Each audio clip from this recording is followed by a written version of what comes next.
get a meal at the drop-in center because he'd been there too many times this week. He tried begging for money, but everyone seemed impossibly distracted today, or gave him a hard no.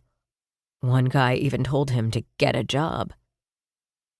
Then, a dog peed on his shoe.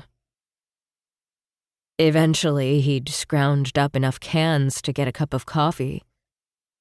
But that was this morning, and try as he might, it's hard to ignore the hunger gnawing on his insides. The water cuts over the rocks, polishing them to a sheen, edging up closer to their feet. Only last week, the river was at least a foot farther out. It's angrier now, frothing. Against the backdrop of Fort Calgary, Jagger sways beside him, playing with something in his pocket, like a fidgety child.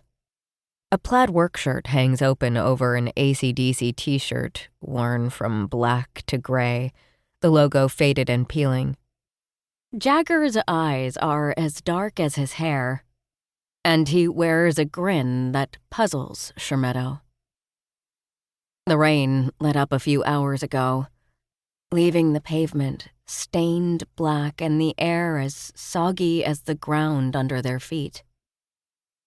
Before all this, he'd spent countless mornings in this very spot, didn't matter the season, stooped over his camera waiting for the sun to round the corner, casting its soft morning glow over the water. The perfect image. The perfect shot.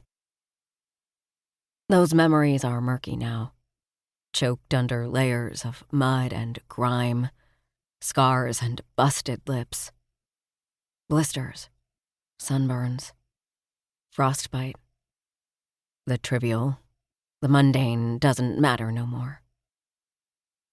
Best to leave the past buried where it belongs. Focus on the now. Keep the shiny side up. The clouds have spread wide and the sun is glowing.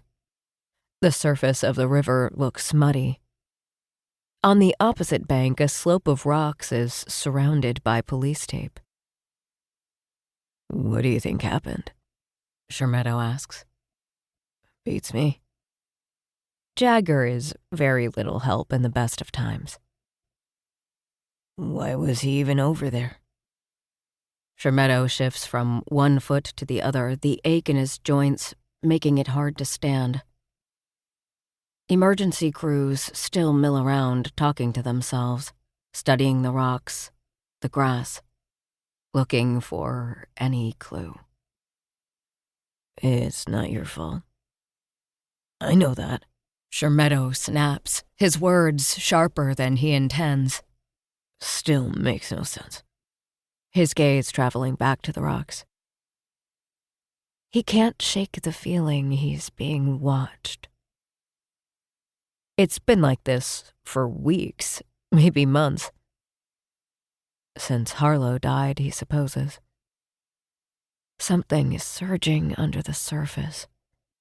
In the water, in the air, and the murky clouds floating overhead.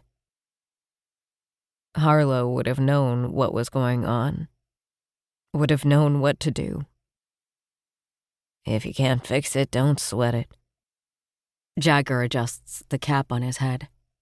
Shermeto shrugs. Jagger has a point, but this is different. "Doesn't feel right." "What you ducks looking at?" A woman appears, crosses the bike path, and stands beside them, tugging at the neck of her shirt. Her hair is long, black with stripes of gray that seem painted on. She's breathing hard, wheezing each breath desperately, scraping the air into her lungs. She punches Shermeto hard in the arm. "Jesus, Scissor, what the fuck was that for?" He holds his arm, the sting spreading out around his bicep. "Wimp." Scissor waggles her finger at him, then drops to the ground, sitting cross-legged on the rocks. "Didn't mean anything by it. You know that, right?" Doesn't change the fact that his arm still hurts.